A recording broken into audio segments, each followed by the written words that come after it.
les technologies numériques ont diffusé avec une rapidité incroyable dans notre culture parce qu'elles correspondaient à plusieurs désirs, et notamment celui de pouvoir être joint à tout moment, de pouvoir joindre quelqu'un à tout moment. Et puis ces technologies sont sophistiquées, sont compliquées. Les réseaux sociaux sont apparus, la possibilité de jouer à des jeux vidéo en réseau, et beaucoup de parents ont été déroutés par cette évolution technologique. Et comme les adolescents ont plutôt plus de temps en général que les adultes, parce qu'ils ne s'occupent pas de la vaisselle, ils ne s'occupent pas du ménage, ils s'occupent à peine de nettoyer leur chambre. Et puis quand même, il n'aurait pas demandé énormément de choses dans les premières années de la scolarité.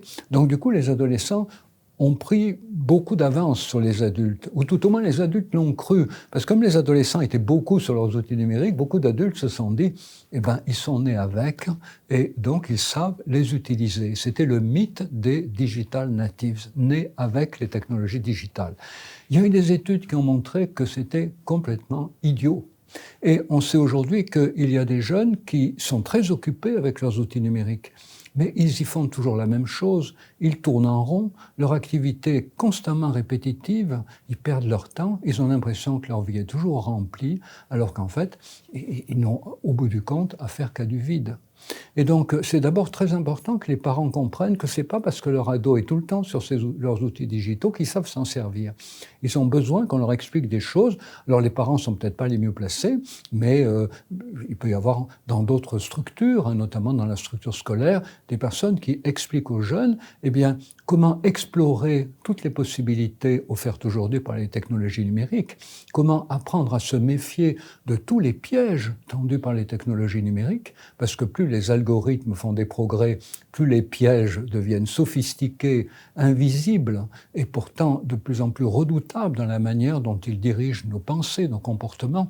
Donc expliquer les bons usages, expliquer les risques, et puis permettre aux jeunes de développer enfin une culture numérique qui leur permette de faire face aux difficultés de demain, puisque on commence à parler de l'intelligence artificielle. Il faut comprendre que l'intelligence artificielle, c'est la réussite la plus extraordinaire du numérique, et ceux qui n'arrivent pas aujourd'hui à gérer le numérique auront beaucoup de difficultés à gérer demain l'intelligence artificielle.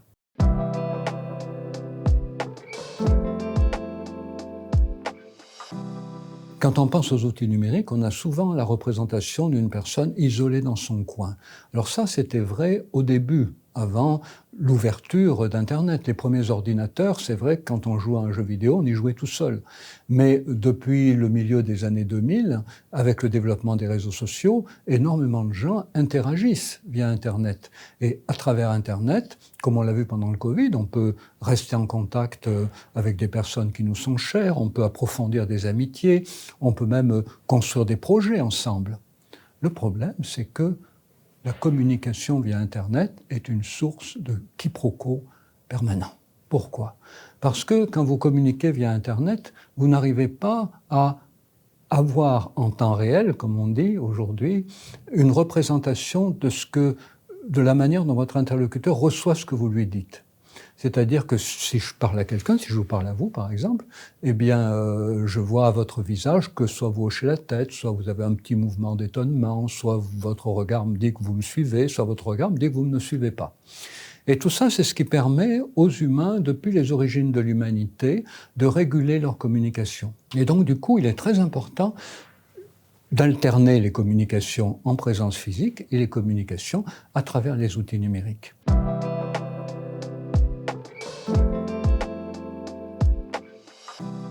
Bien sûr, en extérieur, on va pouvoir bouger, on va pouvoir avoir des mouvements, on va pouvoir faire travailler son corps, sa motricité, c'est-à-dire qu'on va pouvoir s'exprimer complètement à travers des gestes, des attitudes, des mimiques, à travers des postures, alors que via Internet, on s'exprime beaucoup, mais on le fait essentiellement à travers du langage, et vous allez me dire des smileys, d'une pauvreté ahurissante, et qui sont eux aussi des sources de quiproquos permanents, parce que tout le monde ne sait pas les utiliser de la même manière. D'un pays à l'autre, d'ailleurs, des fois, la signification change.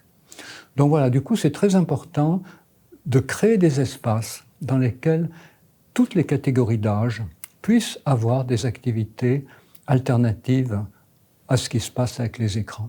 Et ça suppose pas seulement une politique de l'État, mais une politique de la ville.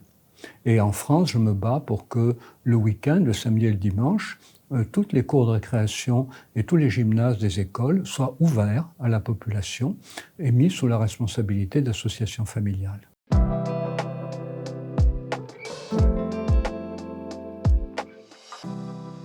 Il y a eu une époque où les adultes étaient intimement persuadés d'en savoir plus que les jeunes, sur la vie, sur la manière de se comporter en société, sur les technologies disponibles. Et tous les adultes qui pensaient ça n'avaient pas toujours raison, mais ils avaient très souvent raison. Aujourd'hui, ils ont très souvent tort. C'est-à-dire qu'aujourd'hui, beaucoup de jeunes ont une représentation du monde, une compréhension du monde qui n'est plus celle des adultes. Et ils se représentent différemment la société, la famille, les enfants, qu'ils auront ou qu'ils n'auront pas, la différence des sexes ou des genres plutôt, l'armée, la conquête spatiale, la guerre. Ils ont une représentation complètement différente de tout des générations précédentes. Ce qui veut dire que quand on est adulte, si on veut communiquer avec des jeunes, il faut commencer à se mettre à leur écoute pour savoir comment ils voient les choses et accepter qu'ils les voient différemment de nous. Donc, ce qu'il faut d'abord, c'est une certaine modestie des adultes qui vont chercher à comprendre comment les jeunes, dans le domaine du numérique en particulier, utilisent ces technologies, qu'est-ce qu'ils en font. Peut-être des adultes vont découvrir qu'ils n'en font pas du tout l'utilisation que eux, adultes, pensaient que les jeunes pouvaient en faire.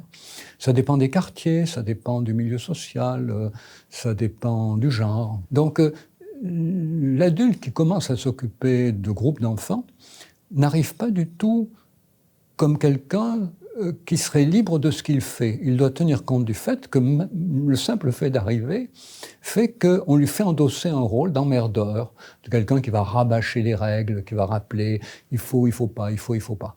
Et donc ça, justement, l'adulte doit d'emblée se démarquer de cette posture-là en se rendant curieux, voilà, de ce que font des jeunes.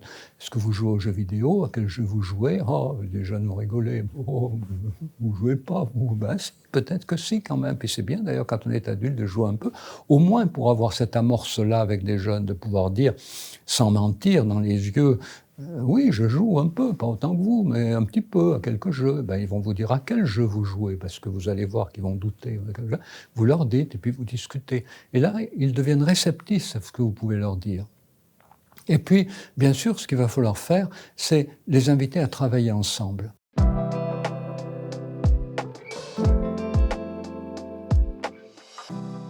On dit beaucoup de mal des réseaux sociaux sur lesquels c'est la loi de la jungle. Bon, la loi de la jungle n'est pas que sur les réseaux sociaux, quand on voit les dernières élections américaines, mais la loi de la jungle, elle est quand même beaucoup sur les réseaux sociaux, et c'est que le meilleur gagne. Et donc, hélas, l'institution scolaire est souvent organisée sur le même modèle. Et autant dans les jeux vidéo, les jeunes ont des activités collaboratives, ils font des plans de campagne ensemble, ils combattent des ennemis ensemble, ils échangent du matériel, ils échangent des conseils. Autant sur les réseaux sociaux, c'est chacun pour soi. Donc le chacun pour soi des réseaux sociaux redouble en fait la règle scolaire.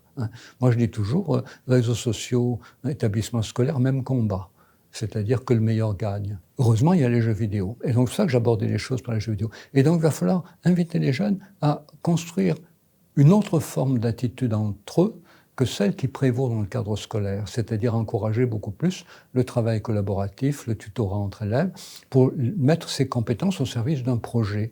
Et donc, je pense que idéalement, la démarche, c'est d'abord, je dirais, une démarche en 3 temps, de se rendre curieux aux activités des jeunes, leur poser des questions, montrer qu'on s'intéresse à ce qu'ils font, sans le condamner. Ensuite, voir avec eux si on peut organiser un projet. Je ne sais pas, moi, par exemple, faire un petit film, faire une série de photos, monter une petite scène de théâtre qu'on aura plaisir à jouer, on va s'amuser ensemble. Et puis, après, justement, faire intervenir un travail collaboratif pour le créer. Et je pense que c'est ce qu'on peut faire de mieux. Parce que, encore une fois, le drame des outils numériques, c'est beaucoup le chacun pour soi. Et que la meilleure manière d'inviter des jeunes aujourd'hui à se dégager des outils numériques, c'est à leur montrer qu'il y a beaucoup de capacités, beaucoup de compétences sociales que l'on développe en dehors des outils numériques et qui sont une source de gratification.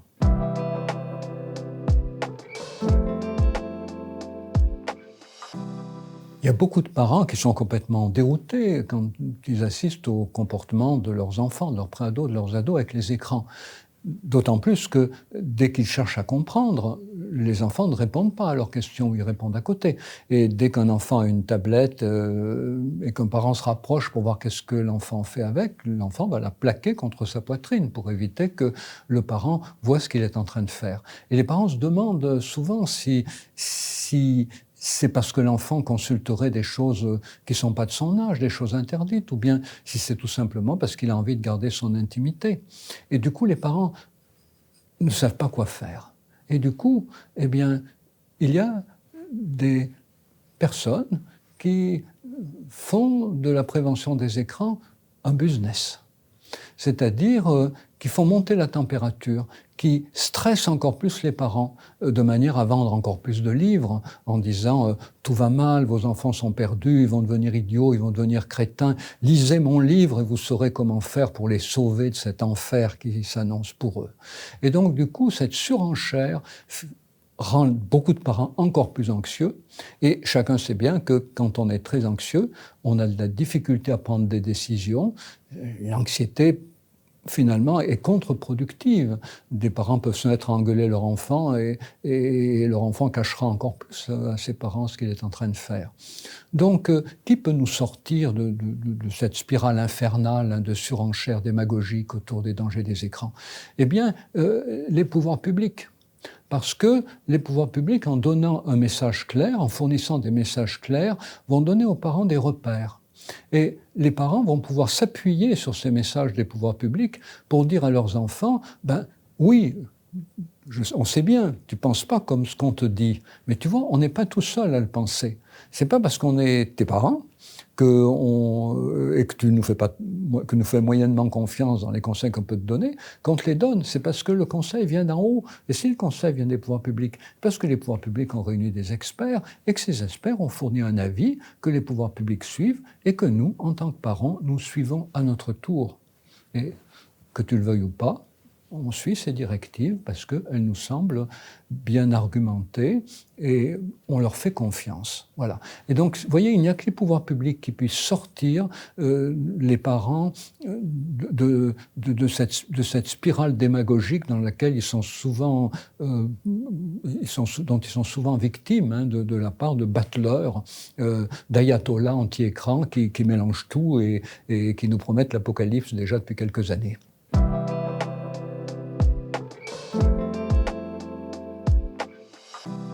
Je suis heureux de participer à cette campagne au Luxembourg, puisque le gouvernement du Luxembourg a assumé cette responsabilité d'informer les parents avec des messages clairs, des messages univoques et des messages argumentés, de manière à ce que le bon exemple que les parents doivent donner à leur enfant soit d'abord donné par les pouvoirs publics.